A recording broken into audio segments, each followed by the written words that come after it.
Welcome to the Rebellious Noise Pro Wrestling channel. On this channel, we bring you some great content from inside and outside of the squared circle.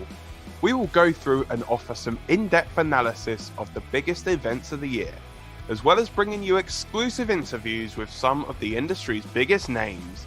There will also be live show reviews, in-depth features, and podcasts. So make sure you give that subscribe button a slam so you don't miss any of the action.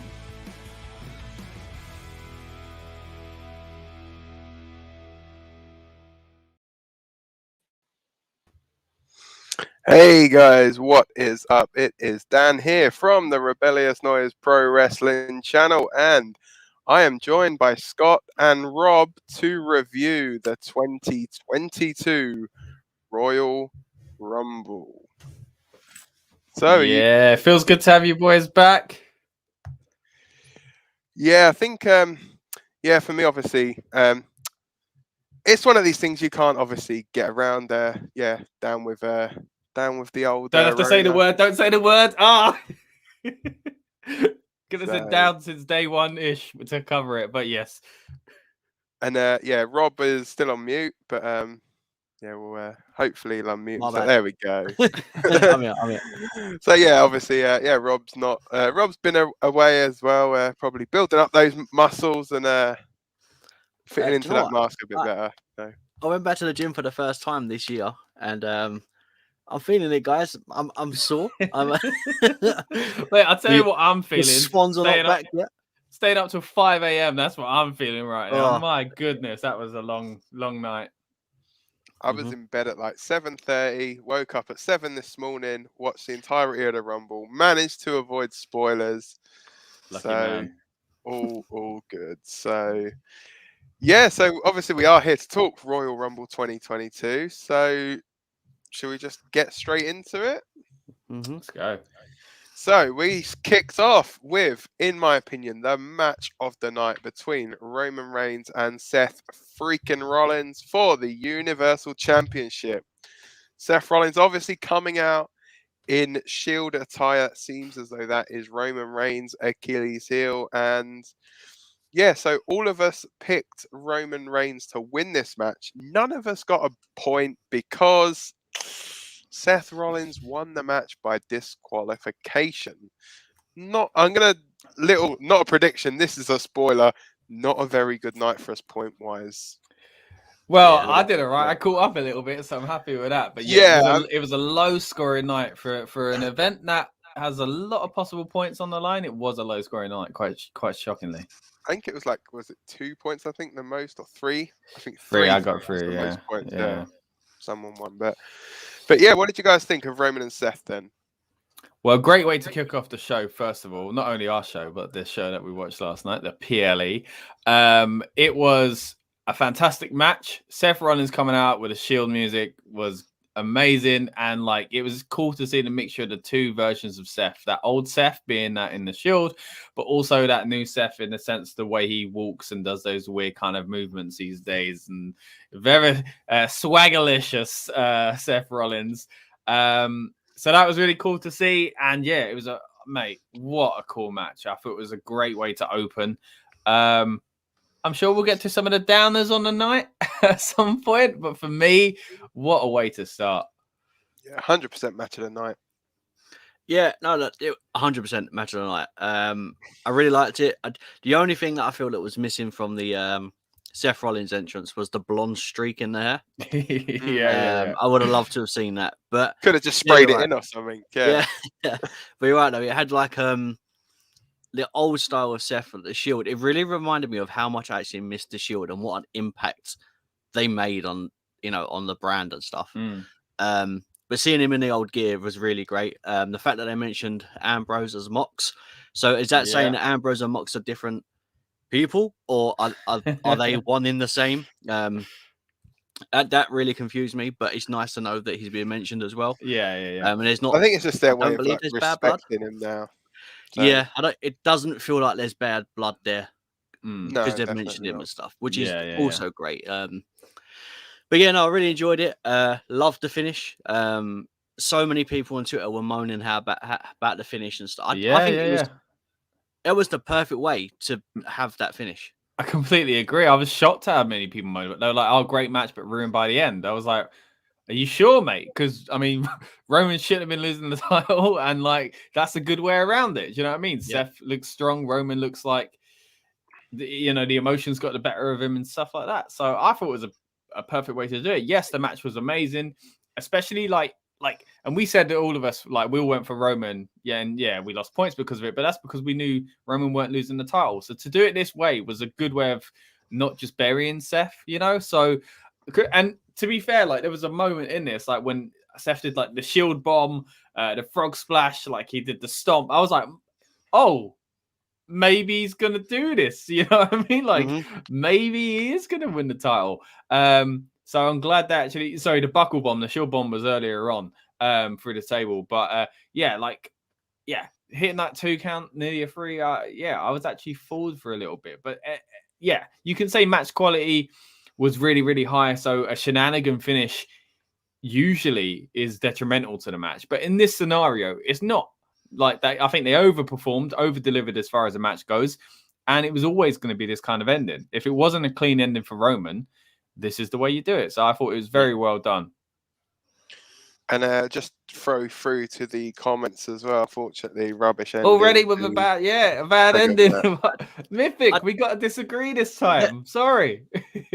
This is the thing, right? I understand people don't like these like spooky finishes and stuff, but answer me this: this happened a couple of times, especially another match as well. But and Roman's involved in it. Obviously we'll get onto that later. But if Roman had won clean, people would be moaning, Roman won clean against Seth. And if Seth won, people would be moaning that Seth won, that beat Roman clean.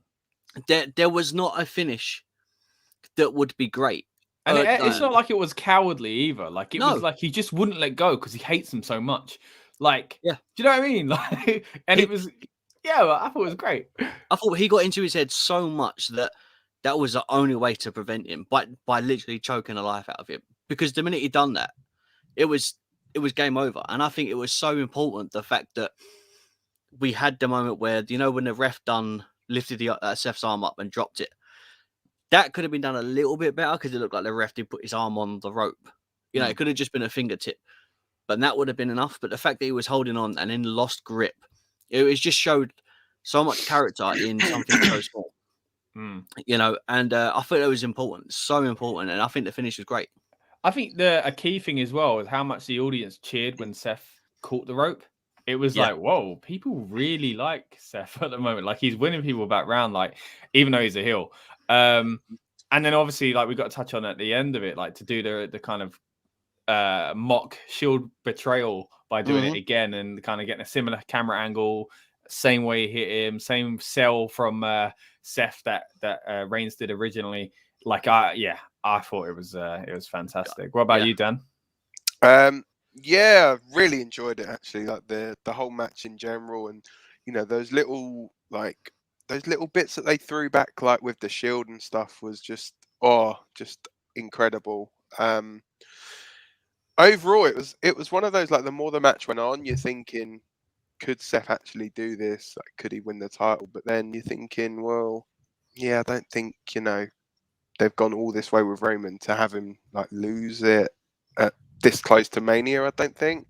In the process, though, he's actually ended a 734-day streak, which was the last time that he lost a singles match on pay-per-view, which was at the 2019 TLC, back when they were called pay-per-views. 2019 TLC against Baron Corbin.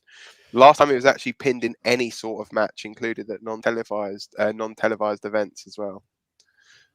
So, it's quite a record. I'm glad he didn't lose the other one. We talked about this a lot on the build-up last night as well. So thanks to those that joined us on the build-up. And if you didn't, you're missing out. Join us next time on the build-up, and we'll be talking basically every pay-per-view. We tend to PLE, I should say. We do a nice little build-up, and me and Lucas had an in-depth discussion on it. In that, as far as like, it doesn't feel like the right decision to take it off Roman. So I'm glad, although one streak was ended, I guess you could say. That one remains strong. So yeah, but one thing as well, another cool moment from this match was Reigns going for the spear, but going straight into a pedigree, like buttery smooth, like the way it was kind of executed. That so the timing on that was incredible. Yeah. And as we say, obviously, for us, no points because obviously all of us said that Roman was going to win. So yeah. What we should have done was the bonus points, and this is, even though I did well on points on this one, I kind of regret it in this sense because it kind of feels, especially later on with the Brock Lesnar one, like I knew what was going to happen. I just didn't have to go for it. You know what I mean? So yeah, I think like looking back in hindsight, I think that was probably the one where you'd have been like, actually, you can see what's coming. I think the whole thing as well is sometimes it's really hard when you do the predictions, knowing what the kind of card lineup is as well, because you think like if you knew that the men's rumble was going to be the last match on this card and the others were going to come before it, then it would be very obvious. I mean, the thing is, you kind of knew going into it, like going into this PLE now, that if either Roman or Brock lose the title, they're pretty much winning the Rumble. So kind of throws all of that out the window as well. But yes. So yeah, I mean, we'll move on to the next match, or Before we do, quickly just get to this comment, and we'll get to the Rumble match later on because obviously we are doing them in order. But this comment here from, I'm not sure I say this name, DV or DEVI, I'm not sure. But Vince McMahon will challenge Austin Theory for a Hell in a Cell match tomorrow in his office because he didn't win the Royal Rumble as expected, because after Royal Rumble, he didn't expect what he expected. I think I know what you're getting at there, that whole storyline with Austin Theory and Vince. Will be interesting to see where they go from that. I mean, that is a wild prediction, I've got to say, that he challenges for a Hell in a Cell match. But hey, so Austin Theory, Shane McMahon at WrestleMania. That's where they're going. Yeah, I can kind of see that. And we talked about this on the build-up as well. Like, if Shane's back, who's he back for? And I thought something would come from it in the Rumble. And we were kind of saying it'd probably be someone like Omos. But yeah, I could kind of see it being shaped in this direction now, where and maybe Shane, it would be a Hell in a Cell if it is Shane. So who knows? But yeah, we'll definitely get to Rumble chat later on, men's Rumble at least. Well, yeah, talk of Rumble chat. We will get on to the next match, which was the 30 women Royal Rumble match. So this was quite interesting, this one, because obviously we had quite a few people that we knew in advance. Obviously, rumors always circulating as to who's going to show up in this. It's very interesting. The 1 and 2, obviously, Sasha Banks, we only just saw her return on SmackDown. Perhaps they could have just literally left it 24 hours and just had the return here. Would have been nice. But yeah, she was obviously met in the ring straight away by Melina, who was returning. Other obviously returns in this one: Kelly, Cameron from the Funkadactyls, Ivory in the Right to Censor gear this time. We should have had the censor music coming up there, shouldn't we? Yeah, nice one as well. Sarah Logan. Yeah, that was really cool. Yeah. Obviously, Summer Rae and the Bellas were pre-announced. Alicia Fox as well. Yeah. But yeah, I guess we can't really go through it. Oh, Mighty Molly as well. There we go.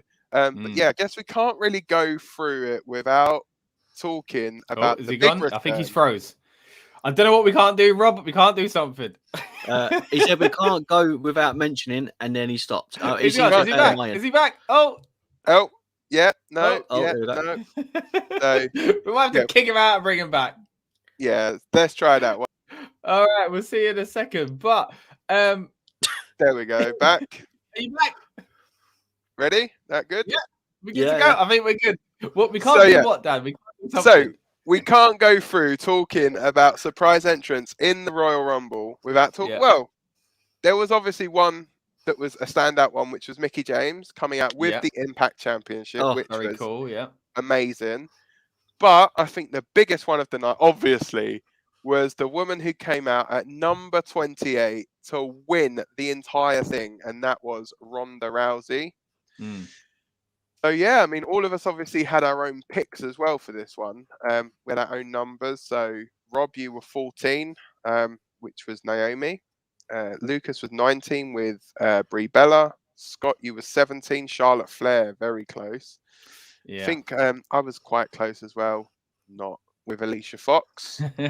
And then the fans, entrance, you, though. the You had a good fans, person had back. number 22, Nikki 22. ASH. Yeah. Well, Um, let's touch on Nikki ASH first, because that Mighty Molly thing, you mentioned it. I was gutted when I saw her come to the ring, because I was like, oh, they've missed an opportunity here. Nikki ASH isn't in the ring, and then boom, there she comes, and I literally couldn't stop laughing. It was, I thought it was hilarious. I thought it was very, very well done. I would like to see her go in a super villain storyline now, rather than just stick to being convinced she's a hero. But then maybe that's how you do it. You know, she kind of is convinced she's a good guy. I'm a superhero, but no one likes her, and she becomes a villain. I think that's kind of, just a little pointer there. That's kind of where I'd like to see this go with, if they're going to carry on the superhero stuff. Yeah, I think it's it's got all the what's the word? We're confused. Ingredients. All the ingredients basically to go that way as well. Obviously turning heel on Rhea Ripley recently, and I guess this is the kind of, she could bring back a bit of like what they call crazy Nikki from when she was in Sanity. Bring that kind of Nikki back to it, as well as keeping the superhero stuff. You could always go down like the delusional route as well. That she's a bit delusional, that she's thinking she thinks she's a good guy. Yeah, exactly. Yeah. But I think one thing, though, I did notice about this Rumble was it was conspicuous by the absence of a few people that we heard speculation about, but weren't necessarily involved in this match. So obviously, we don't know the injury status of the people as well. But Bailey obviously was one name that people had banded around. Paige was another one that was banded around. Asuka, apparently she's not injured. They've just got no creative plans for her. Surprising. Well, I'm not surprised by them not having creative plans for her, because they seem to have messed that up quite a lot with her storylines. But it's a real shame. Like, those names, especially for me, Bailey. I really thought we'd be seeing Bailey coming back. Obviously, she was tweeting through the night. But it's a shame. The ones we got were good, and you mentioned earlier on the whole Sasha Banks thing. That was a bit confusing. I mentioned this on the build-up last night. That was it because they'd announced all these people in advance to kind of reassure people that, yes, we can fill a women's Rumble, and there was still going to be big surprises. And don't get me wrong, Ronda was a big surprise. Right to the sense that Ivory was great as well. But it still felt quite lacking in the sense that there were still some big names that didn't come back. Yeah, Paige is the whole injury thing, so we don't really know about that. But, Asuka, Bailey, like Lacey Evans, like these are names that I really thought would be getting back. Sasha Banks as well, really thought could have just been a surprise, especially as number one, the way they did it. And Melina was a great surprise as well. I think Melina's great. She was very emotional, which is understandable. But her elimination, I know there's speculation that maybe it went wrong. I've watched it back and it seems like it maybe, but it didn't seem that obvious if it was kind of a slip or anything like that. But very strange the way she got eliminated early on. And then there was two other women that were actually spotted with Melina that were in St. Louis as well, and that was Jillian Hall and Axana.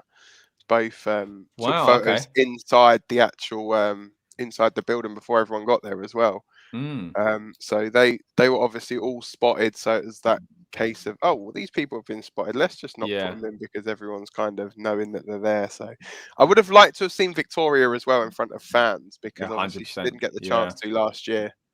She come back, obviously everyone was crying out for her, and there's obviously talk that she was meant to be in the 2021, but then fans could see inside the building from their hotel, so that kind of spoiled that. With the Titantron video and all that. The Rumble was good. I enjoyed it. The Mighty Molly stuff. I really wanted to go to a feud. That'd be something that I think it could elevate Nikki ASH, especially at the moment. Even if she'd done the kind of Clark Kent Superman stuff, so she's Nikki from Sanity, as a normal, and then when she changes, she then becomes Nikki ASH, who's still a villain. She's just crazier, but she thinks she's the superhero. Going down that road, it'll help her, because now she's got this thing with Ripley after that's done, what's next? But there needs to be something for her, especially as a character. Yeah, and I think Molly would be a great person to work with as well. You know, like going into, you know, even if it's a Mania build or even if it just goes to the next 2 PLEs. I think it's a feud that I'm definitely up for. Yeah. Mickey James coming out. I'm actually saying that the Impact champion. Strange times, man. It's nice, man. I see it, and do you know what? They're coming out to hardcore country as well, which I mean, like they gave the option. I'm assuming they gave her the option to come out with either music, but the fact that they allowed her to do the hardcore country, come out with the championship, that meant I think to some wrestling fans that meant so much more than just her being. Do you know what I mean? Just her being there. Well, I was saying last night about rumors of like if it was someone like Jericho, I was like, I think he'd come back. He wouldn't be Judas, even though I think people would get it, and that's kind of like the cool thing at the moment. It would be Y2J Jericho. Like that's how we need to see in WWE. Like I thought. So I wasn't even thinking about Mickey, even though we knew Mickey was in it. I didn't even think about it. It was already a possible scenario that she would use her outsider music, you know.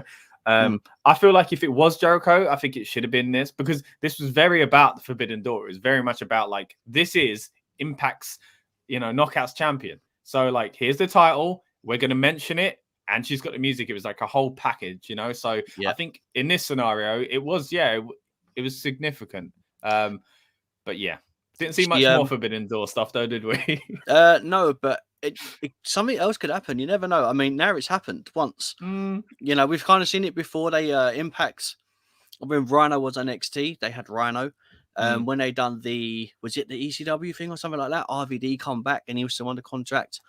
Obviously Christian as well, Ric Flair. They've kind of done it. So kind of talent swap there. It's kind of been there. You reading it or am I? Oh, okay, right. Knockouts. They called it Impact Women's Champion. Did they? I didn't even notice that. Right? Yeah, okay, I did notice that as well. Oh, okay. Yeah. I think they put it as Knockout Women's Champion on the graphic as well that comes up. Oh gosh, I was too excited about watching it. I was too excited about it happening. We got halfway there. But what I liked was that she wasn't thrown out by a current women's wrestler. From WWE, it was by another lead like Lita. So they don't have a one-up, if you want to put it that way. That's a good point. So I thought that was nice. McCall as well, didn't she? Yeah, they let her get. That was quite cool. That was good that they let her get an elimination. It wasn't just a case of like, well, you're going to be in the match, and we're not. We're just not going to give you any eliminations. Just come in. So I was thinking at one point it was just going to be her come in straight away. Someone just like clothesline her over the top rope, and you'd be like, "Oh my days, I've just wasted it." Could you imagine? Yeah. You know, I think basically her getting the elimination was their way of saying, "Look, sorry for the black bag incident." Do you think this is going to a Hall of Fame? Do you think that's why we've got this going on? Quite possibly. Yeah, quite possibly. And it's awkward. You don't really know like who else could go in really. Because I mean, obviously you had the WWE legend Summer Rae, as they described her a couple of SmackDowns ago. Yeah, that was in it. Who you're thinking maybe they could possibly do Hall of Fame? Maybe. Do you know what would actually be quite cool? It would actually be quite cool if they do Undertaker this year and put Michelle McCool in the same year.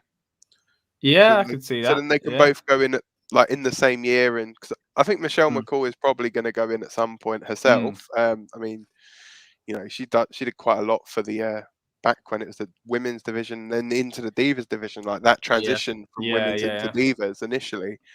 You know, she did so much for it then, and you know, she looks like she could still go now. That's what I was saying to my partner earlier. It's like, you know, she could literally still do another run, I feel, and you know, in this current crop of women. But you know, it was really good as well. Like I saw a Mick Foley tweet as well. It was good to see so many mums in the match as well. People that have gone away, had kids, come back, and I think he named obviously Michelle was one of them. The Bellas, both Bella twins. Mickey, obviously, Sarah Logan as well. And obviously the Bellas squaring up almost sort of thing with part of the Riot Squad was quite cool as well. Like I thought they were very good in it. Like eliminating Liv, which I was gutted for. We've kind of gone on about this every single month that they surely are going to pull the trigger on Liv Morgan, and yet again they haven't. So I feel like time probably has passed, and if it hasn't, even from a booking sense, it will do soon as far as fans' patience and kind of, we've said this over the past few months as well. But yeah, so that was a real shame, and obviously I picked her, so I lost a point there. And Brie getting a revenge on Nikki as well. Yeah, exactly. Yeah, so there was a lot of good storytelling in this, and even like you mentioned earlier, Cameron from the Funkadactyls coming out, and like I kind of would have liked to have seen her and Amy get more of a moment. Like she just checked on her, but I would have liked a little bit more than that. But at least they used it, at least it was used in the Sonya Deville kind of storyline, and that was very well done as well. I thought she did, the whole I'm going to sit back on commentary for a bit and whatever else. It was, and she was playing a very clever game. Yeah, and so with this one, obviously, people that didn't watch the predictions will know that we did 3 separate predictions, all of us, for this one. So we picked the overall winner of the match, the most eliminations, and the first eliminated. So looking at the eliminations, the top one. So I said it was, me and Rob both said it was going to be Rhea Ripley. Lucas said Shayna Baszler, and you, Scott, were the only one that correctly said Charlotte Flair, with 5. Obviously Ripley got 3, and how many did Shayna get? 0. That was it. A total of 0 for the and then obviously we all picked random numbers as well, as we said at the start. I got 21. That covered both rumbles. Scott got 17. Luke got 19, and Rob got 14. So obviously it was Alicia Fox, Charlotte, Brie Bella, and Naomi for us lot. And yeah, so first one out as well. I don't think none of us knew Melina were in the match. We didn't, as we say, it's hard when you don't know the order as well. Yeah, because obviously they are risky picks, but see, I mean, I said Carmella, then Scott and Lucas, you both said Aaliyah, and Rob said Natalia. Do you know? So who was closest? Oh, what? So no, no one will get a point. No. I was just looking up. I was closest with 8th. So I had obviously I wasn't there for the prediction video, but so I had the mind frame of Natty runs in and goes out again to break the quickest record, because she's doing his record-breaking Guinness World Record thing. Oh yeah. So my thought process was she'll go in, go out kind of quicker than Santino. So that way she's in. It's a wasted spot, but she breaks the record, and it pushes that thing off that she's doing at the moment. Yeah. I can see that. So that's what I was thinking. Oh, it will be for that reason, or it will be the most eliminations. It was one of the two, but yeah. No, I get you, because I thought that's why I went with Aaliyah, because I thought Natty will kind of get revenge on Aaliyah. But yeah, I wasn't too sure. Really, it's tough. Like you said, Dan. Like if you don't know what's going on with the order, you don't know surprises. Is what it is. But I think all of our predictions kind of made sense. But yeah.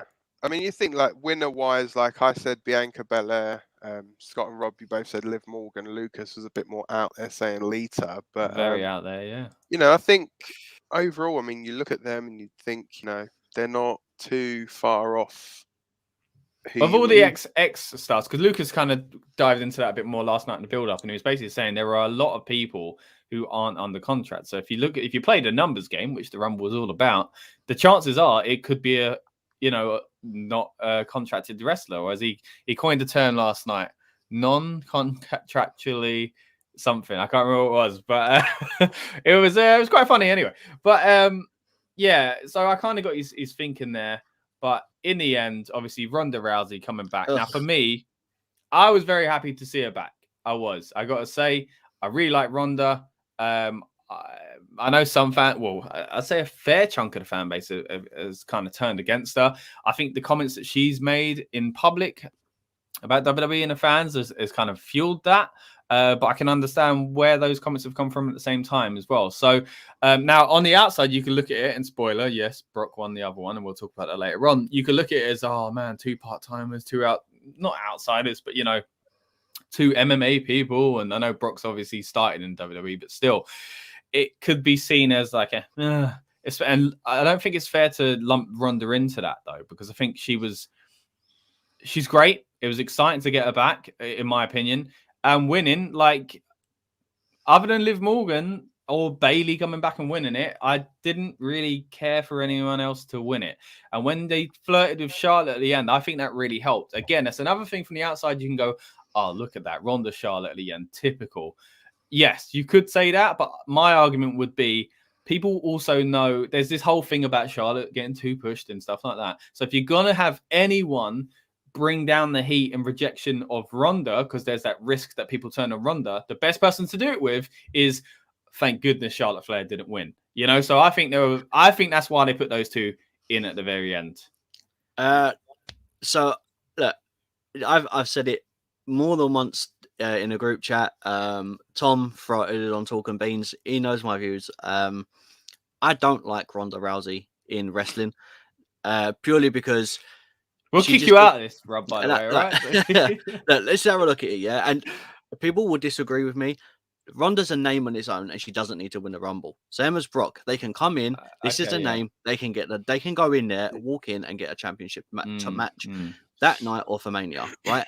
People have done it in the past. Edge has done it. Even Daniel Bryan was able to get himself into the WrestleMania moment, right? With a yes movement. And Ronda's a bigger name than Daniel Bryan. So I just don't see the point in her winning. On top of that, when Shayna Baszler came out and Ronda Rousey was there, Shayna Baszler looked like 100% the better wrestler than Ronda. 100%. And I think the thing is, I mean, realistically, if we were in a different timeline, I would have wanted it to be Shayna. But even at the moment, I can't say I want it to be Shayna, because it won't be the Shayna that I wanted it to be. She's not Shayna, and we talked about this again on the build-up last night. She is not the Shayna that we saw the last time fans were in attendance for a Rumble and going into that Elimination Chamber where she cleaned house. She is not that Shayna anymore, and that's nothing to do with her. That is the way she was booked. And that was a real shame to me seeing them two last night, because it was a moment, but it wasn't the moment. You know what I mean? It wouldn't have been. Yeah. It would have been something else 2 years ago. You know, so. If you're going just on that, who would I like to have seen win it? It would have been Shayna, but time-wise, it doesn't make sense, and it just didn't seem realistic for me. And I got to agree, fair play. You're right, because last year I was moaning that Edge won, and he shouldn't have won because he could be Edge. He's Edge. He's the attraction at Mania. So, in that sense, I guess I would agree with you, but I just think realistically, if you go with the realistic options, for me, like, Ronda was okay to do. But you're right, she could have just had a Mania match, and we could have used this to catapult someone, Liv Morgan or whoever else is going to be in that other feud. But now the rumors are it is going to be Charlotte and Ronda and Becky and Bianca, which, as much as I get, they are marquee matches. I've heard it the other way around. I've heard that it's going to be Ronda going after Becky, so they're going with Ronda and Becky and Charlotte. And, don't know who. Well, this is the thing. Up for Charlotte, maybe. If it is Ronda, this is why it's annoying that Charlotte got shoved into the triple threat, at the Mania that we last went to, like 35, like, because that it was all about Becky. Like, Becky was the exciting thing. If they were just going to do Charlotte and Ronda again, if that is the way they're going, it just shows they could have just waited. Like, you could have got the two big Ronda matches. We didn't need to squeeze them into one. I will say Charlotte had that cool entrance that night, though. But other than that, like, it could have waited. It could have just been Becky and Ronda. And, I guess they did the whole title thing with it. But, but I guess we'll see where that goes. But at the moment, I thought it was all right. I'm happy to see her back. I think she is really good and really exciting and brings that kind of legitimacy about things. So, yeah. I just, look, I enjoy the Rumble because it's there to either show stars that are coming up. You can make stars, and we've seen that in the past. But I'm sorry, we have Ronda there. We could have had Liv Morgan could have won it. Alexa could have been in it. Nikki Ash could have got towards the final and then been thrown out by Ripley, and there would have been perfect moments when it got down to the last two, and it was Charlotte and Ronda. Honestly, I was like, I really want Charlotte to win. I really didn't want it. I would have preferred Charlotte to win and then pick her opponent and then have Ronda win. I did not want Ronda to win. I absolutely hate the idea. Absolutely stupid. It's like you say though, with Ronda being kind of the attraction, like herself, to do like a thing at Mania. It's like, I mean, obviously this is going to be fast forwarding a bit to the men's Rumble, but it's like, could WWE not have thought of another way to get to Brock Lesnar and, as it's looking like, Roman Reigns at WrestleMania? Like, yeah, I think there were plenty of other ways you could have got to that and built someone else up to go after the WWE title at WrestleMania. Like, everyone kind of, the fans are not stupid. We know that the plan is Roman Reigns, Brock Lesnar at WrestleMania. It's just, use your imagination of how you get there. You know, you don't need to go, oh, you know what? Yeah, we're just going to have Brock Lesnar win the Rumble. Yeah, like, it's lazy, isn't you know, it? it's one of those things where you could. I'm sure you guys were the same. The minute that Brock Lesnar lost that title, we all knew. Yeah, it was I obvious. knew he was winning the Rumble. I mean, kind It's of, like, yeah. What is the point? Like, what? I mean, honestly, what is the point? My pick obviously was Owens. We'll get to the men's later, I'm sure. But my pick was Owens. But as soon as the whole rumor of Brock came about, it was so obvious that was going to, like, because even I said in the Brock one, like, Brock is going to lose the title because he's going to go after Roman. But I was just kind of naively thinking, they won't do that whole him coming in and winning it thing. But as time went on, I was like, this ain't good. Yeah, But, and it's like with the women's one as well. Like, you know, you could have literally had Ronda show up on Raw. You know, if it is Becky, she's gonna challenge Becky. You know, have whoever wins the Rumble go after the other champion. It's just come up for us. It's like common sense booking, but you know, it's obviously one man who is booking all of this stuff and probably decided 5 minutes before the match was happening what was going on. So, speaking of the women, so we've got a few more comments here. So Asuka will probably be part of the next round releases. I mean, hopefully not, but they're not exactly doing much with her. I mean, when she was around, I'm hoping that her return does go to something big. But now you feel like if you've returned before Mania, you've got to go after a title, right? Yeah, maybe stick a. I don't even know if she'll be in the Elimination Chamber now, because obviously that's the next upcoming one from. See, I feel like they've lost an opportunity. You could have had Ronda. They could have had two opportunities they've lost. Yeah. I feel it more so in the Lesnar one, but I mean, you're talking me round to it here. I mean, I've been a bit naive, I guess, in saying that this one is different, but it's not that different to the Brock thing. I think you're right. Like Ronda, it's amazing. It's amazing Ronda Rousey coming back, but could they literally not have just had her come out as a surprise next week or at the end of the? The Rumble moment is the thing, ain't it? Like I always felt like she should have been in the Rumble when she arrived the first time. She should have been in the Rumble. And won that Rumble. As much as like Asuka winning is great, it took away from Asuka's win anyway. So she should have won that one, and this one she should have come out at the end. Like they should have switched them. Either that, or if she is going after Becky, then come out after the Becky match, and then you're still getting the surprise at the Rumble, but just not in the match. And she shouldn't even come back at Rumble. In my opinion, if they were going to do something and they wanted to put basically whoever she's challenging against, right? We know Elimination Chamber is coming up. It's going to be in Saudi. Yeah, we know that's happening. So they could have just done a mystery of someone who's going to be in a mystery entrant, and they're going to do like a lotto pick or something like that. I don't really care what the way they would have done it. They could have had just basically someone that's not going to be number 6, comes at last in the chamber. Even that's at a push, but it's in the chamber. They're going to be in one of the pods, and they're going to come out. And then no one knows who it is. The speculation of who this mystery person is, Ronda comes out. I would have accepted that, because then it's a build up from chamber. She loses, or she gets pinned in some way or another, and then it builds a story. Ronda doesn't need to do anything, and now she literally come out. She stood in a corner for 20 minutes, just jabbing people, threw Charlotte out with by lifting her over with a kick that she'd done and used to eliminate everyone. And what have we got out of it? A main event. But we knew she would main event anyway. Like she could walk in and main. I mean, as you said, she stole the spotlight from Asuka 3-4 years ago, and all she done was walk out. So she has that popularity. She didn't need to win this Rumble.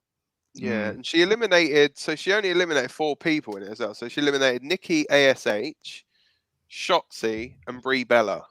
I think the thing is, if we're saying, like it could have been someone else winning the Rumble because she's got her thing, right? Let's say that's the case, right?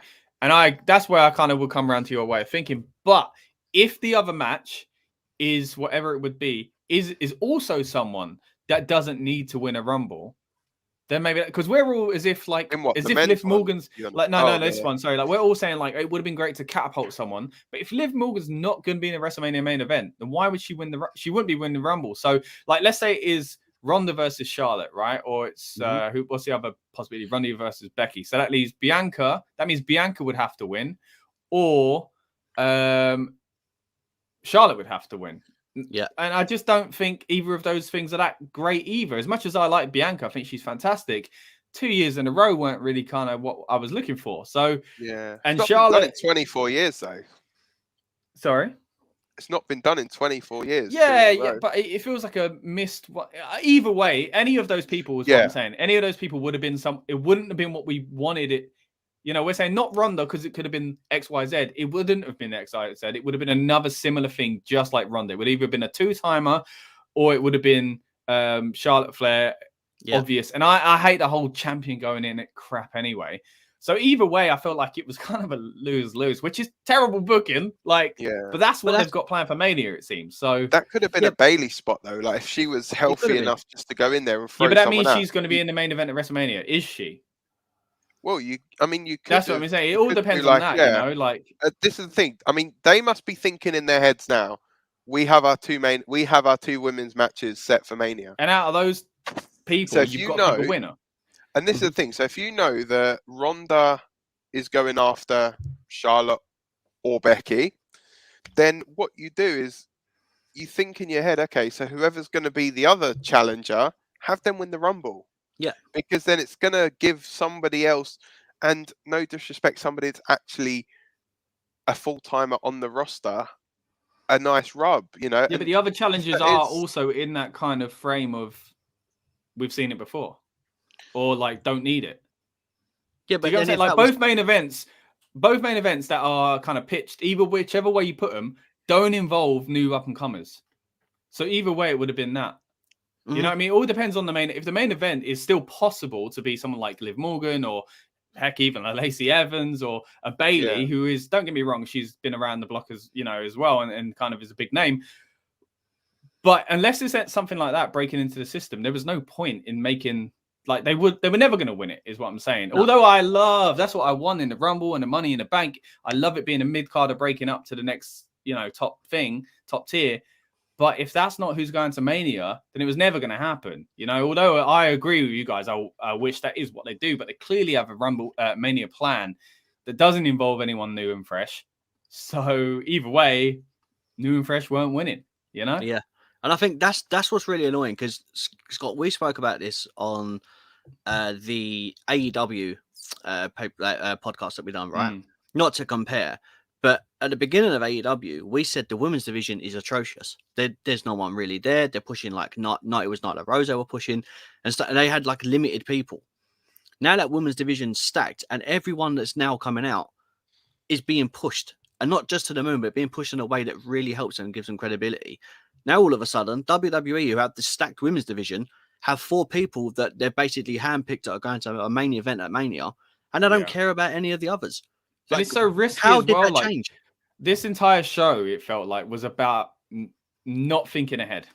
This is about what we want for Mania, and Mania only as an attraction, not what we like. There was, we aren't making stars at the moment, which is such a dangerous thing because look how many people leave. Look how many people, sadly get injured or get too old or whatever. If we're not making the stars, then what the heck are we doing here? And again, you don't want to compare. I feel like AEW. If this was AEW, it would have been one of those kind of like up and comers. It would have been. Like, they could easily have had something like a Shotzi or a Liv Morgan win it, for example. Exactly, yeah.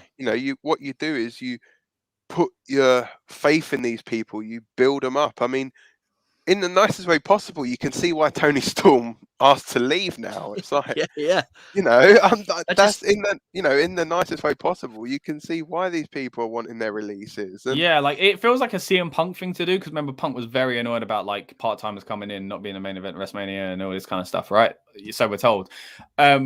But I could kind of see it, someone in that women's division at the moment who has that same mentality of Punk, just going like someone like a Tony Storm. We don't know what her reasons were, but for example, going and going, you know what? Can you just tell me who's going to be in the main? Like, not about me, but who's going to be in the 2 women's matches at Mania? Oh, okay. Now I know what direction we're going in. I'm gone.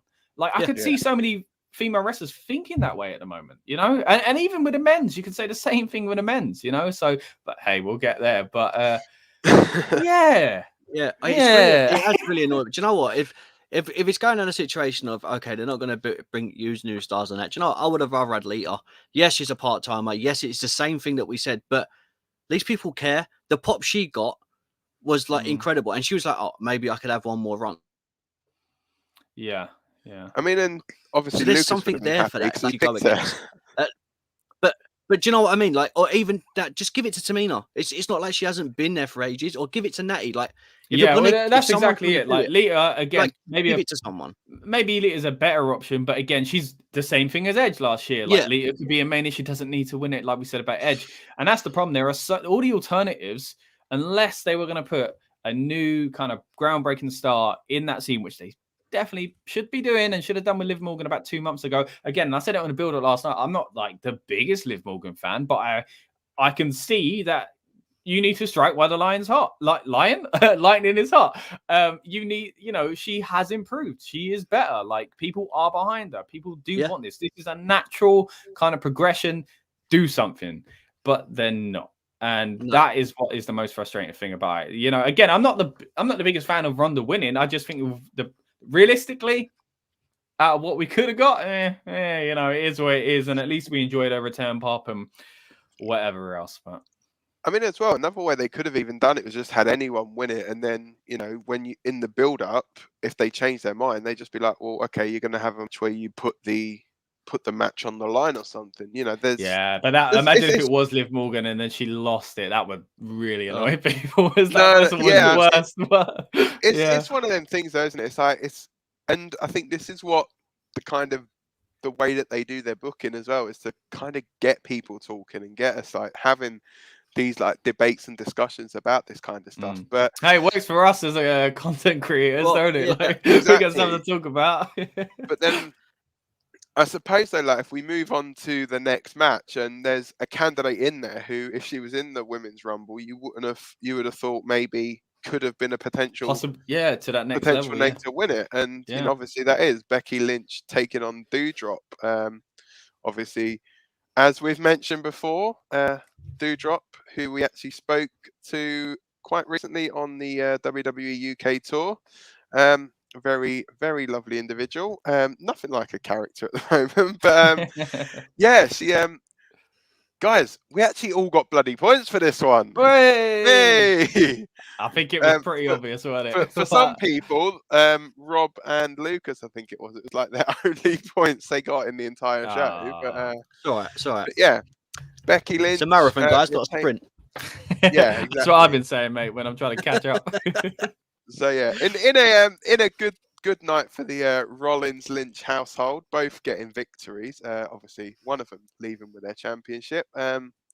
Becky defeating Doudrop. Solid match. I thought, you know, both did quite well here. Yeah, I mean, very well considering this is when that fire happened on the WrestleMania side. And they had to, you know, evacuate. Like, they did. I mean, watching it back, I'm sure you can kind of picture fans looking around or whatever else, but they did very well. It was a good match, and like, not to, you know, I think all of us and Lucas as well, who's said the same on the build up and on the predictions as well. Like, it's just I think we all appreciate that Becky just isn't losing it, and this is your typical Royal Rumble title defense where someone is just kind of that stopgap, which is an awkward position to be in because it also means you're not in the Rumble and you don't get that chance to build on. But how can you turn down a title defense? A title match, you know, creatively speaking, at a show like this. So it's a tough position sometimes, but I think Doudrop did quite well with it. It felt a bit thrown together, the feud at times, but yeah, again, I think she performed very well. It was a good match, and they did very well under the circumstances of that kind of obvious booking, but also what was going on in the stadium, I should say. Yeah. Oh, hello. Sorry. Yeah. So I'm getting angry, man. I'm just punching the laptop. Still thinking about Ronda. Jumping out the sky. This is one of their moments where, do you know, why didn't Doudrop win the Rumble, and then you could have just put either Liv Morgan and just fed her to Becky one more time, or like we were talking about building a star. Well, Yeah, Doudrop but would have that's been it because they perfect. don't want to build the star. It seems. But You know, why? like, I don't understand. You Yeah, have a growing company. Build stars, damn it. Because when they've gone, they're gone. So many people are asking for releases because they're not happy. They're not happy because clearly the company doesn't enjoy them. You know, maybe and that's if they're where not the fear is in building stars, though, that people are wanting to leave anyway. It's like well, if you look maybe a after them, catch then they're 22 gonna be to people. miserable. Yeah. You know, I don't get it. But yeah, I mean, I really enjoyed the match. Doudrop. Can we just get a name change and just call her by her proper name? Yeah, because seeing as she is, come on, she's now. that character again. She's moved away from the Doudrop thing anyway. The only thing kind of holding her back is that name. And weirdly enough, in that interview, she talks me around to the whole idea of the Doudrop character and why it's a good thing. And now she's pretty much back to what she was anyway. What I was saying that we all wanted her to be, you know, us UK fans that have seen her work before. But it's just the name's a bit doo-doo. Yeah, of course. But yeah, the manhandle slam off the top rope though, that was very cool. Great spots in general. Even Doudrop like throwing herself into the steel steps and the Molly go round as well. Nice spots in this. It wasn't the most spectacular match, and I when it started, I was like, can't be bothered because we'd just seen a Rumble match. I was like, this is unfortunate because it felt like the Rumble sometimes opens. It was quite weirdly paced, and it was all clearly because of what would happen later on with Brock Lesnar. But yeah, they won me over, so I'm happy to say that.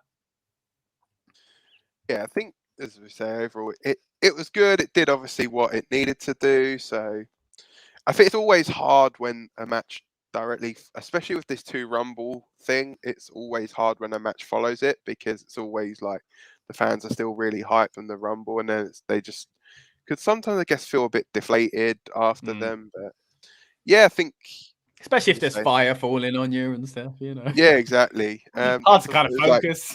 It's probably like they're like, oh, bloody hell, didn't realize Kane was in the Rumble. Oh yeah, Kane. It's a spoiler. Yeah, he's coming in it. Yeah. So but yeah, so that was obviously the Raw Women's Championship. Sticking with championship matches, we then move on to the WWE Championship, which was the shortest match on the show. Brock Lesnar taking surprise, isn't it? I was about Bobby to say that. Lashley. Obviously, Bobby Lashley, again, another man that we recently interviewed. Yeah, he had a nice chat with Bobby about his first WWE run, Hurt Business, and why a Brock Lesnar match hasn't happened, which now has happened. So there we go. Finally, Bobby Lashley and Brock Lesnar has happened. But I think it's going to be remembered more for the ending of the match and a certain big dog's interference and Paul Heyman showing his true allegiance to Roman Reigns.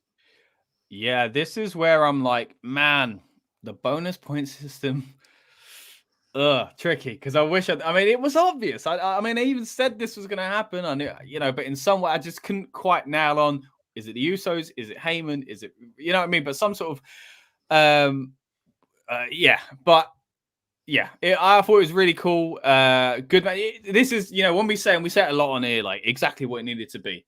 This is exactly that. This match is exactly what it needed to be. They worked well together. They made each other look good. The promo package before it, oh my goodness, phenomenal. So good. We had the kind of callback to the day one thing with the smash through the barrier, but this time Brock Lesnar moves.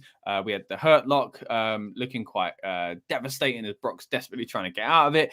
2 funny ref bumps. And then, yeah, Reigns comes in with a devastating spear. And, yeah, lovely shot of Heyman serving his master, you know, like giving him the title to use as a weapon. And, yeah, I thought it was so well done because at this point it was obvious, you know, I think Brock's coming out and he's going to win it. And we can kind of get to that later on. And if that's what they're going to do, if that's what they're going to do anyway, this is the best way to do it. And it had the best of both worlds. Heyman giving his intro at the beginning, which fans hadn't really seen properly for a while, and everybody loved it. kind of singing along, I guess you could say, to it. And then later on, we get the other side of Heyman, who goes completely the other way and is back with Roman Reigns. I thought it was very, very well done. And about a 14 count for Brock off the F5 as well to Lashley, wasn't it? Yeah.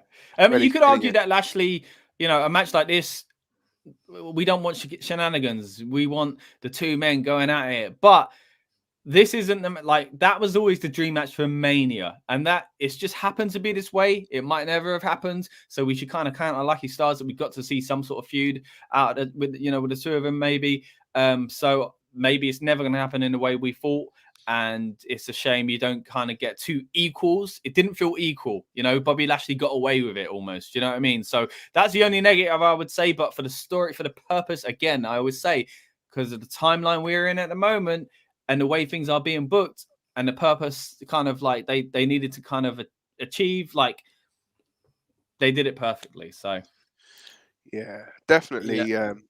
Banging match, though. I think it was what it needed to be, wasn't it? Just two big men just beating the absolute PISS out of each other. So it's one of them things. And obviously the ending with Heyman, I think people were kind of speculating as to what ways Paul Heyman's allegiance going to be, and eventually we found out it is indeed with Roman Reigns. So probably going to be like, oh, it was all a setup all along. And I loved as well the look of disdain in Roman's face when he got handed the WWE title, looking at it like, what the hell's this title? Like, it's not the why is it not blue? One that I've got. Yeah, why is it not blue? But yeah, and a belt shot to the head, something again we don't see very often nowadays. But yeah, I thought obviously overall it was good. Got a touch as well on Bobby Lashley's gear. I liked the way that he had that it was like the white and the black, and you couldn't see none of the writing, but the details when it was up close, you could see it all, which was pretty cool as well. But yeah, I thought overall good match. Obviously all of us except for Scott picking Lesnar to win it. Hindsight, what a dumbass decision from all of us. But yeah, not too unhappy with Lashley winning. I think he did kind of mention, didn't he, something about a WWE title run when you spoke to him. Interview. Well, yeah, so. it felt like it was coming, and that was my big part of like the day one spanner in the works. Do you know what I mean? We're all shocked that they did that, and they could have definitely pulled one over on us again and changed things up again. But I felt like there was clearly a plan originally. Back then, I thought it was Owens, but when it went into this feud, I was like, oh, it was Lashley. So. Yeah, interesting to see where they go from here. But yeah, what about you, Rob? What do you think of this match? Do you know what? I loved everything about it from start to finish. The build up, the promo. Do you know what? I've really enjoyed the finish. So many people are moaning on Twitter, especially wrestling fans. Like we moaned about Ronda, right? But moaning, oh, it's a horrible finish. Tell me, out of Bobby Lashley and Brock Lesnar, who you would want to win? Because if Bobby beats Lashley. No, sorry. If Bobby beats Lesnar, it's what now, mate? Yeah. So if Bobby beats Lesnar, people are going to moan that Lashley won. And if Lesnar beat, there's no way to win. And then what does this do? It builds this story. The only thing that annoyed me was that Brock had gone into the Rumble, but we'll get on that when we talk about the Rumble. But perfect. It was like Heyman done like a double turn, like because he had turned. Do you know what that sounds like an ice cream. There's a. But yeah, I just loved it. And then the way Roman reacted with the title, hit Lesnar, threw it down to the floor, like disrespected the championship. Nothing to him, yeah. Yeah, it was just a weapon. Yeah, exactly. And then the strut from Paul Heyman as they walk out, and then Lashley's face. It's business, brother. That's how it says it, right? So yeah, I enjoyed everything about it from start to finish. It was I was so shocked. But yeah, I'm happy that Lashley he's got the championship back. Yeah, definitely. For me, correct decision. I think you go into the PLE with Lashley, and then you can basically decide your direction from there. It means you haven't got to have Lesnar kind of lose going into it then. So, yeah, I think overall that was pretty good. So yeah. Okay, so let's move on then to the match that is right before the Royal Rumble, and that is Team Grit versus Team It. Edge and Beth Phoenix teaming up to take on The Miz and Maurice. Another one where all of us incorrectly picked The Miz and Maurice were going to win. Yeah, well, I guess our main thing with that was we all thought it would continue, didn't we? And now that they've lost, I do think the feud's probably over. But my first note on this match was so happy for the couples, and more so the Grit couple, as they're being called. That entrance together and stuff like that. It was so nice to see just how much it would have meant to each. You know, they never got to do that before, and Beth had retired. Edge didn't look like he would ever be able to come back. So it was just another nice moment. The match itself, though, I actually really enjoyed as well, because although at the beginning of it, I was like, oh man, especially over here in the UK, we're getting on a bit. I'm very tired. I thought it was very well done. Like, all of them worked very well together. And I'm very pleased that Maurice actually looked like a wrestler. And they remembered she was a wrestler. And this was my kind of gripe with the feud in the predictions, that they used to be on par. Yeah, I know her character now. She's playing it very, very well now, the I'm scared of Beth stuff. And it served its purpose for the storyline. But it meant we had to kind of pretend that she wasn't a champion before, pretend she wasn't on the same level as Beth before. Like, Beth has always built as a monster, and you know,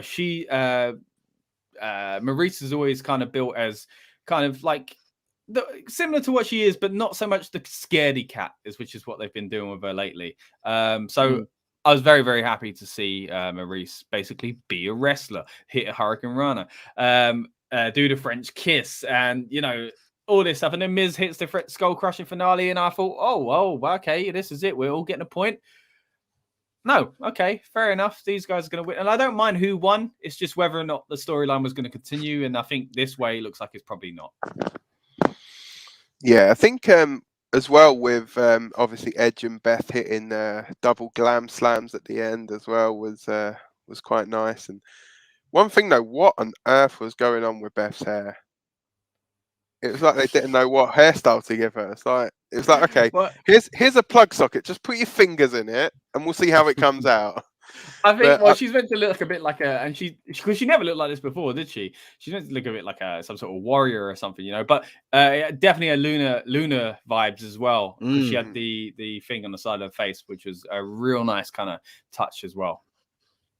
Yeah, I think as well, definitely. It was nice as well to see both teams have matching gear. So that was, you know, that for me, I always like that with teams. You know, they even better with couples, yeah, exactly. But yeah, it was it was a decent enough match. So yeah, all good. No complaints from me here. So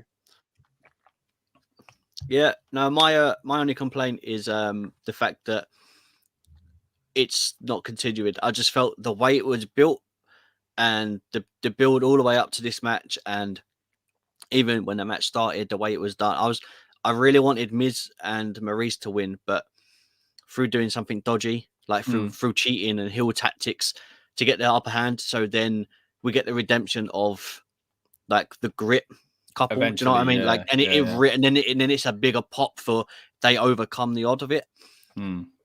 I just felt like the minute it finished, I was, well, what a waste of time.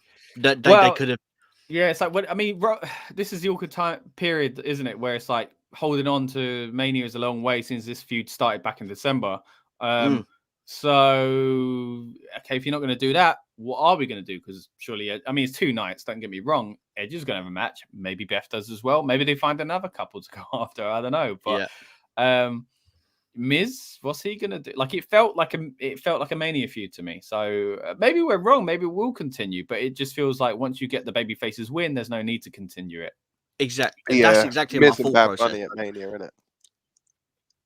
Miz and Bad Bunny. Oh, well, they could do. I hope not. But but yeah, no, the match itself was great. You know, like the double moves that you said about at the end, and you know, and the fact that Edge and Beth were able to have their children. And did you see the thing at the end when they're standing with the children at the ramp and that? Like, for them, I think now with Edge, it's not about having a championship runs, which we kind of thought it was. It was now about being able to do stuff, and the way he ending the career the way he wanted it to go out on his terms, which is what we're getting. But we need all that Roman Reigns and winning the Rumble stuff last year. We could have had all this stuff last year, and then it build. Do you know what I mean? Like it just seems like everything's gone in the wrong order, as you were saying earlier with the Ronda stuff. It's just mind-boggling of the way they've done things. But the match itself, I really enjoyed. I don't know. A part of me is annoyed with the fact that it's over because there was a good feud. You know, the last time we had a feud with Miz and Maurice was John Cena and Nikki Bella? Yeah, that was great, man. That went on for ages. And a few of you guys, I think Lucas was the main one saying it, was suggesting that he could go into, the two women go off and have a singles match, and then we go back to there were ways you could have, stretched it out, and and I would have, again, anytime Maurice is involved in a story, I think it's great. I think she is the perfect kind of thing for Miz, and I mean, obviously that role was fulfilled by John Morrison for a while, and that he's gone out of the company anyway, so it was ironic that straight away they brought the Maurice back in. So they clearly want something like that for the Miz anyway, so you feel like she should stick around. Whatever he does up until Mania, she should be involved. So it doesn't look like to be a couple thing, so what will it be, and how will she be involved? Just don't bring back zombies, because that was bad enough the first time we see it. The zombies. Do you remember when he was pulled out of the ring by the zombies? And what a strange time for wrestling. Depends so what movies anything other than that. What they got coming out to promote at the time, I guess. Well, true. So I suppose we best get to talking about the men's Royal Rumble match. There we go, men's Royal Rumble. So this was, obviously, as we know, won by Brock Lesnar. All of us had our own picks, so I chose Big E. All of you guys chose Kevin Owens. Our numbers that we randomly drew, subject of Drew, mine gave me Drew McIntyre, surprise return, Drew McIntyre. Very surprising. Scott got Sheamus. Lucas got Madcap Moss. And Rob, you got Dominic Mysterio.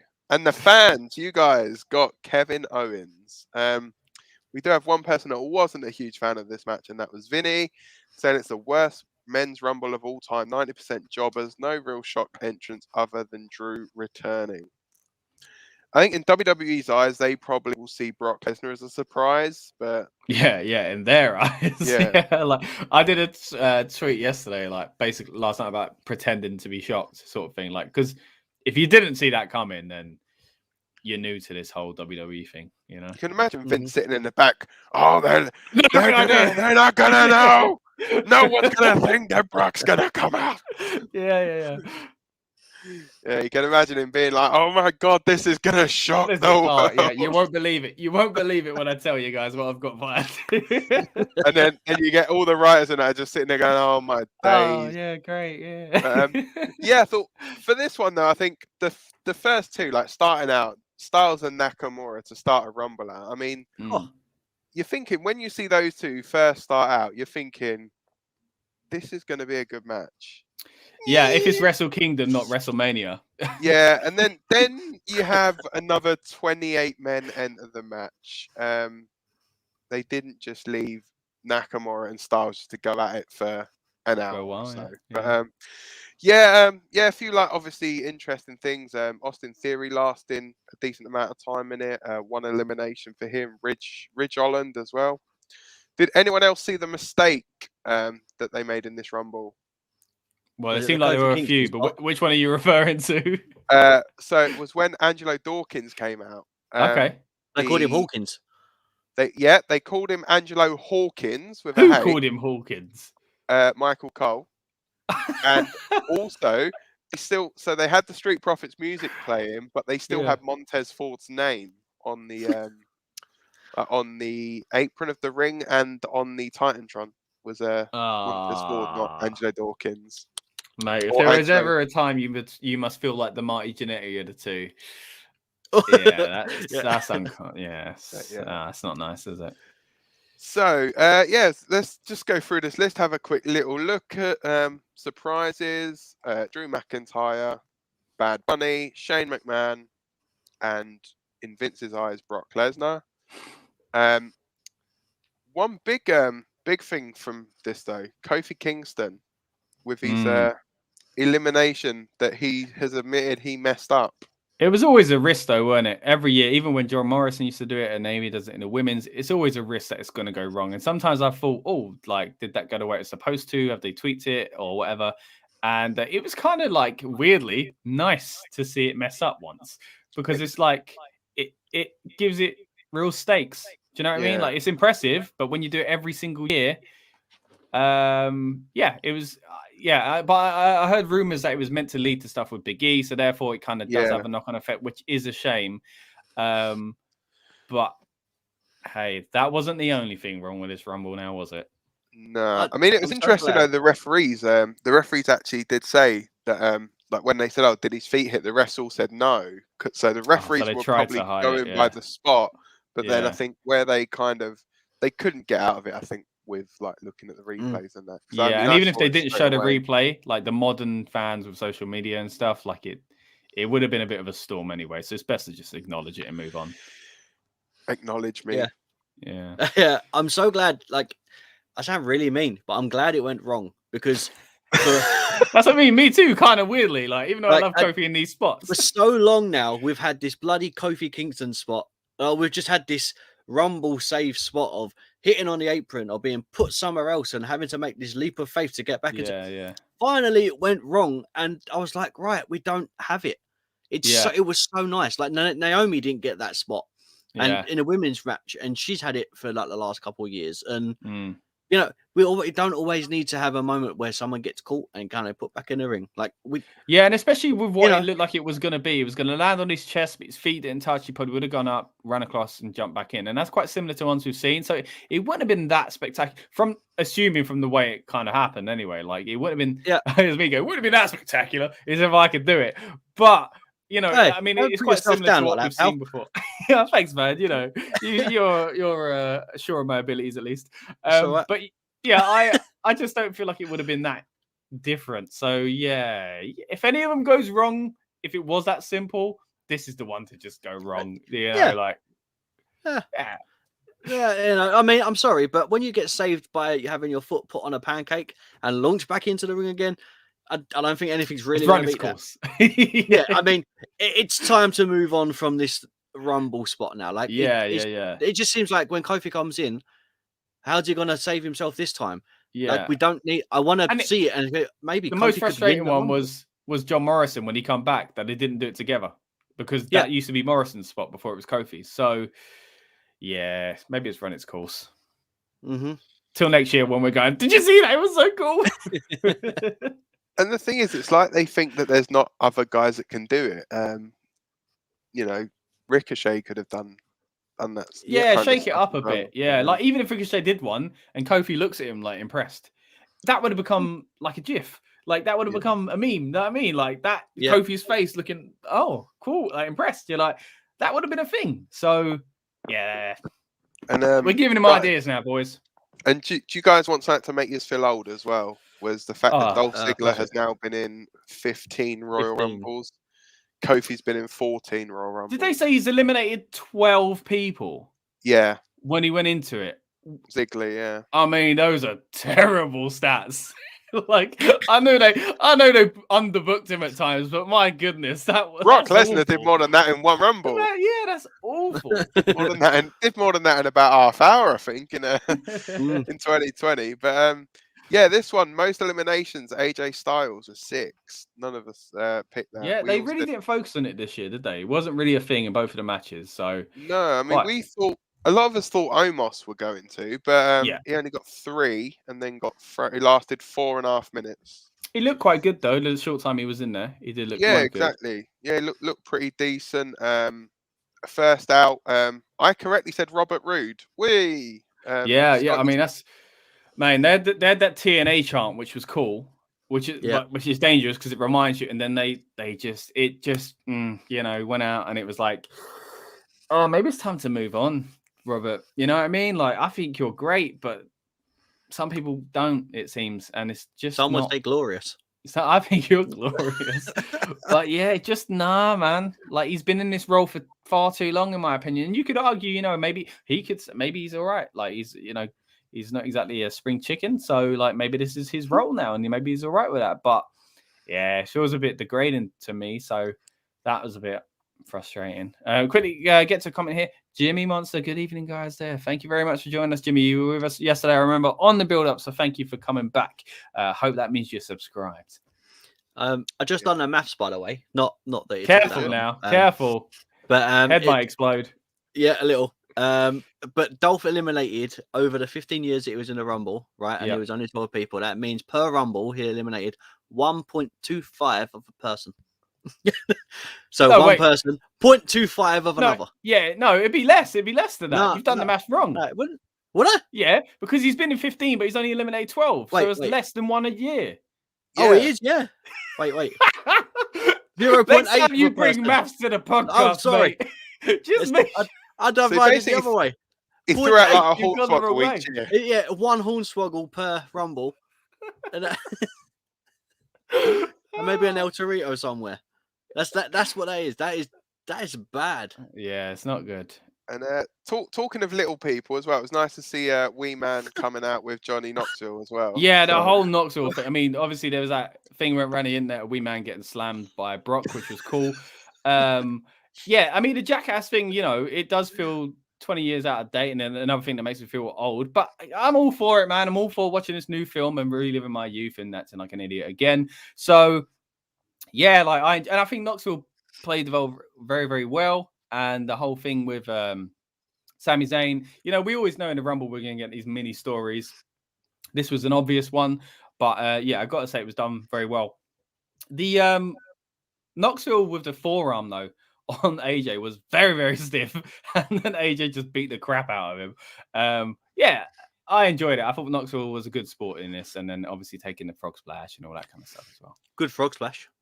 Yeah, always is, mate. Always is. Yeah, I think it's one of them moves now, I think, where obviously I always used to think Rob Van Dam had the best frog splash in the business. But yeah, I think now Montez Ford's is so good, I would just turn around to anyone else and just be like, take that completely out of your arsenal. Oh, wow. Unless you can do it that good. Star, is it? It's like, unless you can do it that good, there's no point in anyone else trying to do that. But yeah, I mean, the beauty about the frog splash is it feels like a move that you can't really differentiate. But like, you look at D'Lo Brown's lowdown, you look at Eddie Guerrero's very froggy type frog splash. You look at the 5-star, and you look at you know, and you look at the tadpole splash. The tadpole, of course, you've got to mention, and then you look at all the terrible ones that people have took on over the years. Yeah, man, it's always quite different. So it's a move that you don't think you could kind of differentiate, but it's cool when they do. So, and his one's beautiful. I mean, yeah. So, what did we think of like the returns in this? Obviously, Drew, there was talk of his neck injury and not. I mean, that was like the first big like surprise in this. Obviously, everyone else up until that point. Now, Drew came out at number 21. That was the first person, obviously, was like a surprise. It was, not very surprise heavy, this one, because apart from Drew coming back, they obviously had Bad Bunny come in at 27, Shane at 28, and then Brock, obviously, the biggest surprise of the night, nobody saw coming. Was the big return of Brock Lesnar after an hour of not being on TV. Well, I say, like, if we're judging through them, like, which ones would have been, like, Drew probably shocked me the most, just because I bought into the whole he's injured, you know, it's quite severely or whatever. So that really shocked me. Bad Bunny, there were rumors because of the picture of him and Undertaker and stuff like that. Now, I know a lot of people are going to go against this, but I'm personally all for it. Like, I think it's fine. I think Bad Bunny is great. He was fantastic. Done really well. Exactly. Yeah, he was fantastic at WrestleMania, and he's really good here. If you're going to use a celebrity, Knoxville, Bad Bunny are perfect examples of how it can work very, very well. So now you could argue, though, no Cesaro, no Finn Balor. What the heck is going on there? So if you're arguing people that kind of got hard done by it, there's that. But hey, we know this is going to happen. And if they're going to do it and it's going to be a celeb, then I'd like it to be this kind of celeb. And yeah, Bad Bunny is very, very cool. You know, like, he's very good in the ring. Did another excuse me, another getting emotional, getting another Canadian destroyer and doing the getting the F5 and stuff like that. I thought he was, he sells well. He kind of everything about it is very good. Obviously, he's limited. Don't get me wrong, but they protect him very, very well. And both the kind of examples we've seen from him. Quickly, Shane McMahon again, another heavily rumored in the past few days. Always cool to get Shane pop. Although it felt a bit being this late in the game, I did feel like it was going to lead to a storyline. Someone mentioned that last night on the build-up show. Me and Lucas debated who it could be, and we were kind of leaning towards someone like Omos. So the fact it didn't is weird, but maybe that's where we get to this Shane taking Vince's place in Austin Theory. And we had another comment earlier as well about Shane. Watch it be Shane versus Owens. Another feud I could kind of see as well, because Owens definitely needs something to do going into Mania. And then Brock he didn't even come out of his didn't even come out of the entranceway. He seemed like he come out from the side of it as well. Who's that? Shane? Yeah, it's probably just come I think through like just through ran the crowd or something. Maybe, yeah. But, it was weird with him as well. Like, how the hell can you be sweating before you even come out and get in the match? It's a long walk, isn't it? Yeah, he runs. And he couldn't even get eliminated properly. Yeah, that was dodgy. That was dodgy, getting hit and not going anywhere. It's a bit uncomfortable, that. How many times have you been in a ring now? Surely you'd know how to exit a ring. Brock was very close to him, you could argue, to do the clothesline. It wasn't very a distance one, so maybe he hadn't prepared himself. Well, I think he just hadn't prepared himself. But I don't mind Shane coming back. I think he's a nice surprise. I know some people had a fear that he'd win it, which is funny to me, but I don't think they that deluded. So, Brock... that's another discussion, but so I won't touch on that too much. I do want to quickly mention though, Riddle is so over. It is unreal. Like when he came out, that pop, maybe the biggest pop. Maybe Drew because it was exciting and surprising, and Brock as well. Even though people were umming and ahhing about whether or not they like that. Other than those kind of, excuse me again.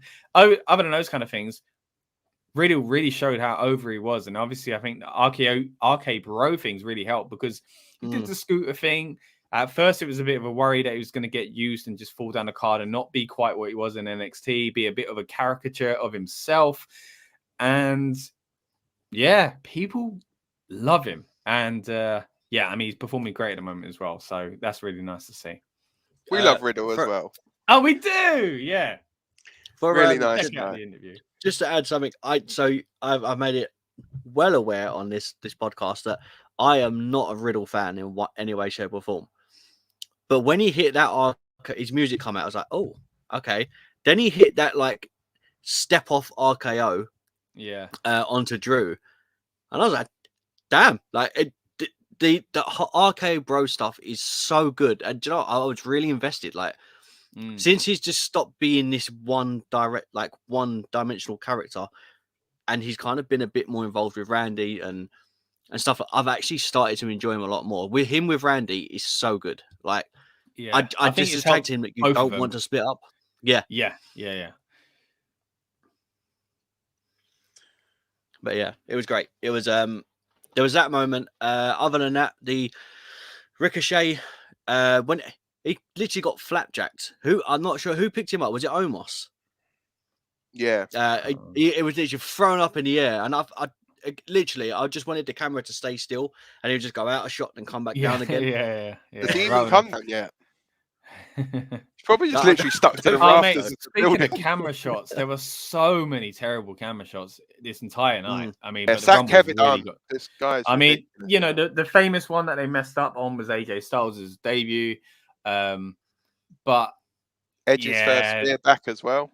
Edge's first spear back, but this one, I mean, don't get me wrong, it's hard, but it's hard when you're putting in terrible directing tactics of a million camera shots. That's why it makes it even like a Rumble's hard to produce from a director's point, I'm sure, but it's harder when you've got terrible standards.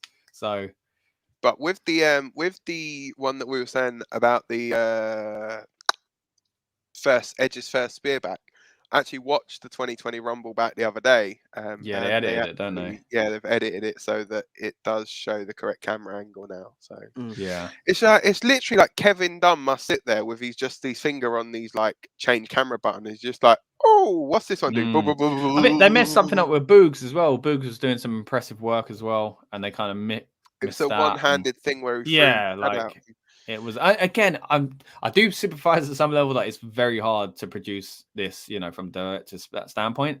But again, when you're so adamant, when your style is as crazy and chaotic as it is, it's not going to help that. You know, like it would be hard for New Japan to produce a Rumble. It would be hard for AEW to produce a Rumble. But again, when your style is bang, bang, bang, bang, bang, and every move has to have 2 camera angles so that it protects the move, and you know, like it, and then you end up sometimes showing off the move not being protected because ironically you've now changed an angle to a worse one. You know, that's not going to work well with a Rumble. It's going to conflict things. So, yeah, it wasn't great. Too micromanaged, I think, when it comes to that sort of stuff. Yeah, it's just this, you know, wasn't a fantastic like men's Rumble. I think, to be fair, I think this match actually let the whole show down. 100%. In the nicest way possible. So, yes, I mean, I think that's from me. I haven't really got much more to add. I don't know about you guys, but well, I guess quickly, just touching the whole Brock thing. We've kind of mentioned it already by talking about Ronda, but I'm sure we all kind of agree, even with it with the Brock sense, right? It was completely unnecessary for Brock to come in. I get storyline sense. If you're looking for this individual thing, if it's about Brock and Roman and that's all you care about, it serves its purpose. But yeah, it's a real shame that they didn't kind of separate this story with another one. But it was, in some ways, easy, lazy booking. Yeah, that they're kind of silly not to take because it's on their lap. But it's a shame. It feels like it's at the detriment of other storylines, and that's what frustrates me about it. But I'm at a stage where I'm not like, oh no, not Brock. It is what it is, and again, kind of the way I feel about the Ronda one as well. But it is a shame when you don't have a single kind of crowning moment for someone moving forward. Like it does feel like, and that does come down to what apparently will be Mania main events, in the sense of like just established stars facing off against established stars. So yeah. I think Randy Orton probably has the best quote for this decision. Stupid.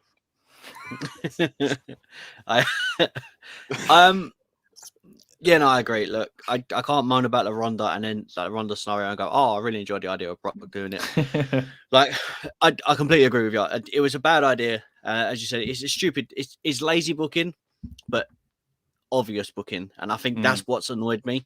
If Brock had come out and literally, if it had not what they'd done, but do you remember in the 2000 Rumble when Kai and Ty were trying to get in the Rumble and they just kept coming out? Oh, right. Tucker got that terrible injury. Yeah. Oh, that was bad. But not saying that I want to see Brock come in like Kai and Ty. However, I mean, that would be something special. But if Brock just come out and just ransacked everyone, and then whoever was number, like the next lot of numbers, and just threw them in, you know, and then when it got to number 30, whoever come in, instead of throwing them in, just threw them and then got in. Just to prove dominance and say, look, I don't care. Well, he did that in 2019, you know. That was the big fear about 2019, was like, oh, he's going to win. And that's why 2019 was so perfect, because we got a fresh take on the Rumble where Brock did all this stuff. Yeah. And sorry for those that I'm repeating, I said this a lot in the build-up last night, but those that are watching again. But yeah, it's just, it felt like, oh, but we just went with it anyway. He still won it. And like, why would he not have gone after Roman anyway? Roman wants this match, clearly. That's why Roman took the title off him. Roman wants to punish Brock. Roman wants to face Brock. That match never happened. As a storyline thing, yes, you could do the cowardly heel, and maybe he doesn't want to face him, but Roman's not presented like that at the moment. He does, like, he came out to screw Brock for a reason. He knows where it's going to go. He knows Brock's going to come after him. He knows the match would happen in storyline sense. Yeah. So why would Brock need to? It was like, you know, when Michaels needed to win the Rumble to face Taker because Taker was the champion, Taker wouldn't give him the match, and then they got there another way anyway. That was interesting, but Brock didn't need to. Like, it weren't like Reigns wouldn't give him the match anyway. No, exactly. It's exactly that same thing as you were saying about Ronda. Ronda didn't need to win the Rumble to have a main event at WrestleMania. Brock didn't need to win his Rumble to have the main event against Roman Reigns at WrestleMania. Like, they could have had someone else. You know, I mean, I would have had Taka Michinoko win it over Brock this year. You know, I would have rathered that, because at least it's something fresh. You know, if you're going to do that booking, at least do it in a way where, yes, it's already obvious, but at least you let me get invested in that moment. Just having him come out at 30s, for what? We knew he was going to throw everyone out. He'd done that last year. Yeah. Do you know what I mean? Like, yeah, do something that's going to make me shocked. So And Biggest again, surprise they ever, man. No one would have seen it coming. clearly. what do you guys say? Because this one is unlike the women's one. There's not as much talk about what both titles are, and we're obviously recording this before Raw. So what do you think happens with the other title then? Because it is staying with Lashley. Because this is why I thought someone would win the Rumble. Someone different would win the Rumble because they would then. Mm-hmm. And even still, like the Rumble would have been planned 2 months ago when day one weren't happening, and Lesnar wouldn't have had the whole Lesnar got screwed. But I think they would have done that maybe at day one, and Raymond would have screwed him back then, but then there would have been a month later. That would have been more annoying, I think, if a month later Lesnar entered it and it was obvious for a month that Lesnar was going to do it. But so what do you guys think is going to happen with the other title picture? Is Lashley keeping it, and if so, who's going after him? And those watching as well, please let us know in the comments what you think is going to happen or should happen. Well, it's not going to be Big E apparently because he's now moved back to SmackDown on the quiet. They've seems like they've officially moved him back over there to be part of the New Day stuff. So is it Drew? He's been out of the picture for a while, and it's a repeat of the same story. But Drew's on SmackDown as well. Oh, okay, yeah. You can tell I watch the weekly shows. Seth, maybe Owens. But that's it. That's why I thought Owens would win it. But then even that's what put me off of Owens winning. I was like, well, Owens versus another heel because I thought it'd be Lashley. Heel versus heel doesn't make sense. Probably be Edge, to be fair. Yeah, maybe, yeah. Or Goldberg or something. I think the best thing would be just build someone. Build someone from now. They've got time. Build someone from now. Though? Who? Because even next level people, I say Damian Priest, but he's straddling that heel kind of position as well. So, if you're just going to feed someone to, just do it as if it's a case of feeding someone, and then, it doesn't need a strong build. Sometimes you don't know, man. It's Mania.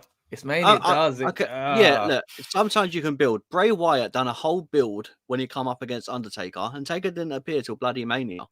And what did he do to make an appearance? He burnt Bray Wyatt's rocking chair. Yeah, but that was maybe not content-wise. Yeah, but you mean someone needs to look good. It needs to be someone believable, is what I mean, in the sense of you have to build strong. Well, if you're going to build someone strong and you've got someone there that could be believable, someone big, Omos. Yeah, but he's a heel as well. Yeah, but again, Priest is kind of like a heel now. So AJ? Yeah, but Lashley's going to be turning face. AJ maybe.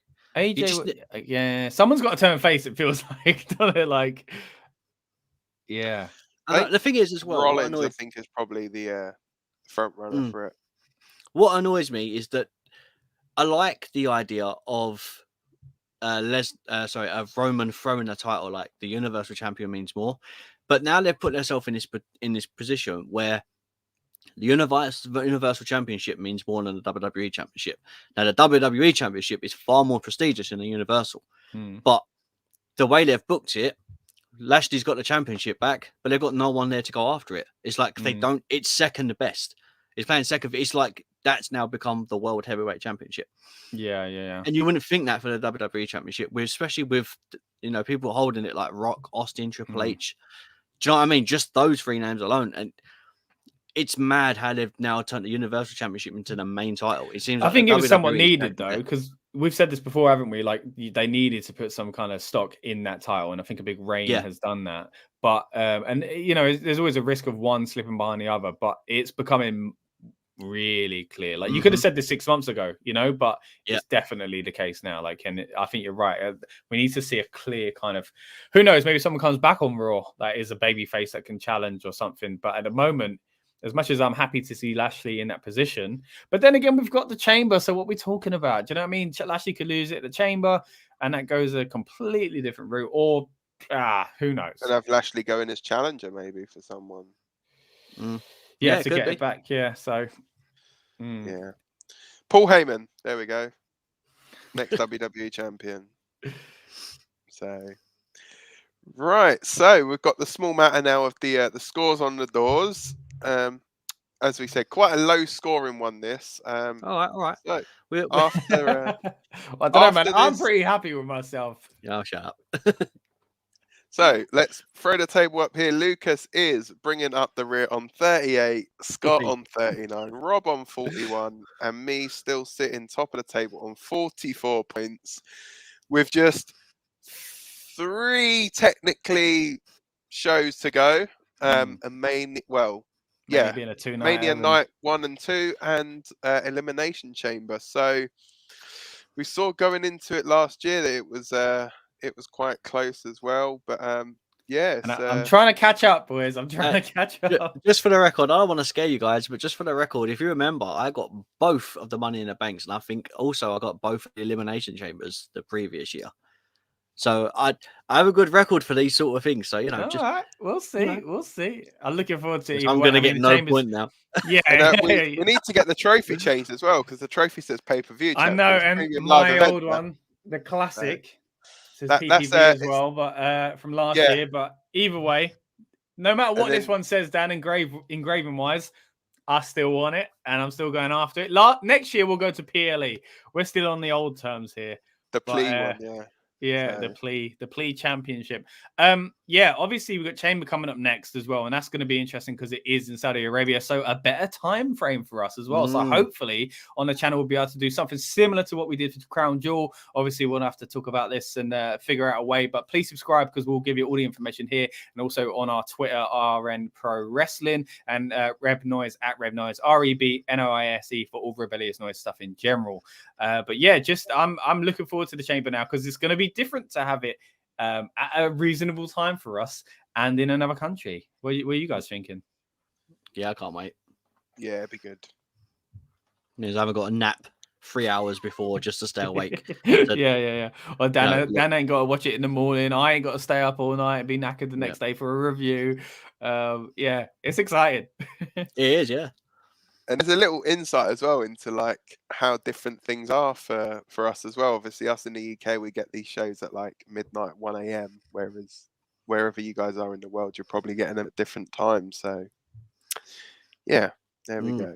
So anyway, thank you guys for joining us. Obviously, Lucas couldn't be here with us today, but we look forward to joining. We look forward to you guys joining us when we will be doing the Elimination Chamber predictions in, I'm guessing, a couple of weeks' time. Because that show is on the 19th of February. So probably be around a week or so before. Cool. So yeah, for now, that is everything, guys. Take care. Thanks a lot and see you later. Bye for now. Welcome to the Rebellious Noise Pro Wrestling channel. On this channel, we bring you some great content from inside and outside of the squared circle.